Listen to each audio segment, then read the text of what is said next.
Hello guys, welcome back to my channel. So today we'll be making a typical Saturday morning breakfast in a Nigerian home. I'll be making akara. I'll be sharing how to make the fluffiest and sweetest and most delicious akara you've ever tasted. So you have to keep watching this video to the end to learn that.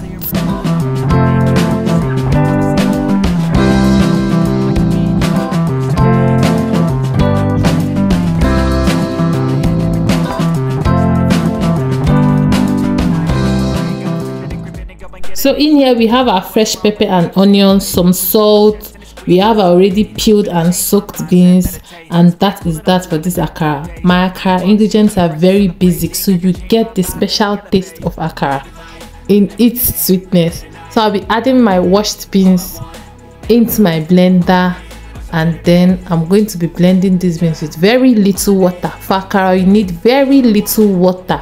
We need a very thick batter. So I'll add my onions as well. I don't like adding my pepper at this point. I like seeing pepper chunks in my akara. So I'll blend that up, and once it is very smooth just like this, then I know I've gotten what I want. So I'll transfer that to a bowl. Next, I'll be adding my roughly chopped peppers. I just added that to a food processor and chopped it up. Then I seasoned with some salt, and I'll go ahead to use this hand mixer to fluff it out and make this akara very fluffy and lightweight. You can also use your mortar and pestle.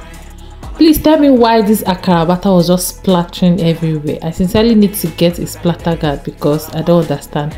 I've had to add it to a deeper bowl and use the other bigger bowl as a guide or something, but it still kept splattering. So I just went ahead to whisk up my akara for it to be fluffy. So I'll go ahead and continue whisking and whisking till this akara is very light, like whipped cream sort of. And then once it is light and almost double the size, I'll set that aside and then wipe down my kitchen counter and then clean it thoroughly. Then I'll go ahead to heat up some vegetable oil in a pan and see how light and fluffy this akara batter is looking. This is what you're aiming for. Then I'll just use very little butter to test the hotness of the oil, and once the akara flows to the top, I'll go ahead and add the rest because I know that my akara is ready. The oil is ready to fry my akara, so I'm going to go ahead and add that. Just add it in little scoops.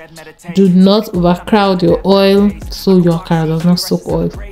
So that is just that. Please also fry on medium heat so your akara does not get burnt up. The outside will cook very fast and the inside will not cook. So just medium heat so everything is nice and golden brown.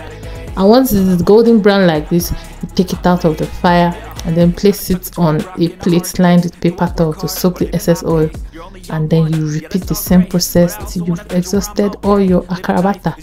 Easy peasy. So once I've taken this first batch out of the oil, I'll go ahead to add the next one, just the same process, and we'll continue frying and frying and frying till our akara is ready. Need purpose to overcome, but try to do what you love when it's said and done, because there's so many differences in each of us. Trust your gut, it can show you what you want. Living life every day, late at night, not okay. All I want, and I pray, all I need are some better days. Yeah, all I need are some better days, because all I want, and I pray, I believe in the better days. So this is the very last batch. Immediately I took it out of the fire. This is my akara. I got this from just I think 1 cup or 1.5 cup of beans. So are you team akara and bread or team akara and pap or custard? I like the both. Like, this is magical. I call this akara burger.